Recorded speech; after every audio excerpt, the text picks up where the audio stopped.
In 1845, two ships entered the dark waters of the frozen and barren Canadian archipelago in search of an elusive northwest passage. At the large mouth of the channel, they were met by two whaling ships who saw them off shortly afterward.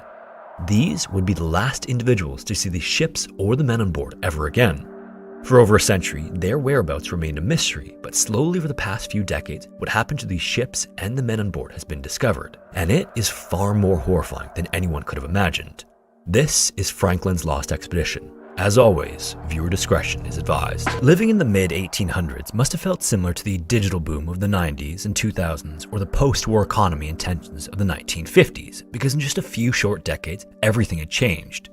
The Enlightenment and the end of the Napoleonic Wars had set a new way for much of the world.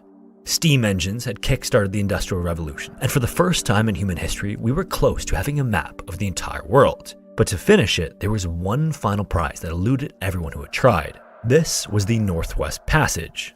At the time, England and many of the other world powers had been spreading their influence through trade and empire, but the shape of the Americas was a natural barrier to sea travel.